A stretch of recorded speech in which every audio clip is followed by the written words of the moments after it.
അപ്പോൾ അടുത്ത ഒരു വീഡിയോയിലേക്ക് എല്ലാവർക്കും സ്വാഗതം. അപ്പോൾ ഇന്ന് ഞാൻ നിസരീസിൻ്റെ വീട്ടിലാണ്. അപ്പോൾ അവിടെ ഞങ്ങൾ എന്തിനു പോകുകയെന്ന് വെച്ചാൽ വെറുതെ ഞങ്ങൾ മൂന്നുപേരും മെയിനായിട്ടുള്ള പരിപാടി എന്ന് പറഞ്ഞാൽ ഒത്തുകൂടലാണ്. നിസരീസിൻ്റെ വീട്ടിലാണ് മെയിനായിട്ട് ഒത്തുകൂടുന്നത്. അപ്പോൾ ഇത് നിസരീസിൻ്റെ മക്കളാണ്, ഐഷായും ഫൈസാനും, പിന്നെ ഒരാൾ കൂടി ഫർഹാൻ പള്ളിയിൽ പോകുമായിരുന്നു.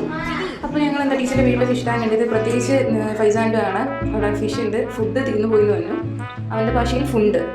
പിന്നെ ഞങ്ങൾ പോയ സ്ഥിതിക്ക് ടീച്ചർ വാഴയ്ക്കപ്പം, ഞങ്ങളുടെ അവിടെ വാഴയ്ക്കപ്പം എന്ന് പറയും, മെയിൻലി പഴംപൊരി. അപ്പോൾ ഇതൊക്കെ ഉണ്ടാക്കി, കോഫി ഉണ്ടാക്കി. ഞാൻ ചായ കോഫി അതൊന്നും കുടിക്കില്ല, അങ്ങനെ അതുകൊണ്ട് പാൽ മാത്രം എനിക്ക് ഉണ്ടാക്കി തന്നു. പിന്നെ ഞങ്ങൾ അവിടെ നിന്ന് ഫുഡൊക്കെ കഴിച്ചു, നല്ല ഫണ്ണായിരുന്നു. പിന്നെ ടീച്ചറിൻ്റെ വീട്ടിൽ എനിക്ക് എപ്പോഴും ഇഷ്ടപ്പെട്ട സ്ഥലമാണ് ആ ഒരു കണ്ട സ്ഥലം, എന്താ സിറ്റ് ഔട്ട് പോലത്തെ, ഭയങ്കര ഇഷ്ടമാണ്. അതുപോലെ ഞങ്ങൾ പിന്നെ മുകളിലെ ടീച്ചറിൻ്റെ റൂമിലൊക്കെ ഇരുന്നു കുറേ നേരം ഡാഷ് ബോർഡ് സിംഗിൾ ബെഡ്റൂം മാസ്റ്ററൊക്കെ കളിച്ചു. ഞാൻ സിംഗിൾ തന്നെയാണ് ഓൾവേസ്. അപ്പം അങ്ങനെയൊക്കെ കളിച്ചു, നല്ല സന്തോഷമായിരുന്നു. ഞങ്ങൾ ഒത്തുകൂടാൻ ഇതാണ് മെയിൻ പരിപാടി. ഞങ്ങൾ എന്തെങ്കിലും ഗെയിംസ് കളിക്കുന്നു, അല്ലെങ്കിൽ എന്തെങ്കിലും സൊറ പറയും, ഇതൊക്കെയാണ് ഞങ്ങളുടെ മെയിൻ പരിപാടി. പിന്നെ ഞാൻ തിരിച്ചു വന്നപ്പോൾ ഓട്ടോയിലാണ് വന്നത്, ഒറ്റയ്ക്കാണ് വന്നത്. അപ്പം ഞാൻ റോട്ടിലേക്ക് വന്നു. ഞാൻ ഇറങ്ങിയ സമയത്ത് നല്ല മഴ ഉണ്ടായിരുന്നു, ഞാൻ ഫുള്ള് നനഞ്ഞിട്ടുണ്ടായിരുന്നു. നനഞ്ഞാൽ പിന്നെ എനിക്ക് ഇറിറ്റേഷനാണ്. അപ്പോൾ ഞാൻ പോയി കുളിച്ചിട്ട് വരാം ഗൈസ്. ഓക്കെ.